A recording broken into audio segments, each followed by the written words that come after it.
ஆவியானவரே உம்மை நாங்கள் வரவேற்கிறோம் அப்பா. சங்கீதம் 18:24.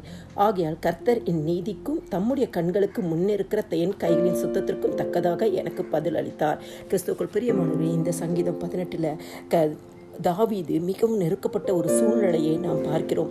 மரணக்கட்டுகள் அவனை சூழ்ந்து கொண்டது, பாதாள கட்டுகள் அவனை சூழ்ந்து கொண்டது, மரண கண்ணிகள் அவன் மேல் உண்டானது. ஆனால் நெருக்கம் உண்டான நாளில் நான் கர்த்தரை நோக்கியே அபயமிட்டானாம். கர்த்தர் அவனுடைய ஆபத்து நாளில் அவனுக்கு எத்தனையோ பேர் எதிர்த்து வந்தார்கள். ஆனால் கர்த்தரோ அவனுக்கு ஆதரவாயிருந்தார். காரணம் வசனம் 23 சொல்லுகிறது, அவர் முன்பாக நான் மன உண்மையாயிருந்தேன், என் துர்குணத்திற்கு என்னை விலக்கி காத்து கொண்டேன். கிறிஸ்துக்குள் பிரியமானவர்களே, நம்மளுடைய வாழ்க்கையில கர்த்தர் நமக்கு ஆதரவாய் இருந்து நம்மை ஆசீர்வதிக்க வேண்டும் என்று சொன்னால் நாம் எல்லாவற்றிலும் மன உண்மையாய் இருந்து எல்லா துர்குணத்திற்கும் நம்ம விலக்கி காத்து கொள்ள வேண்டும். ஆமேன்.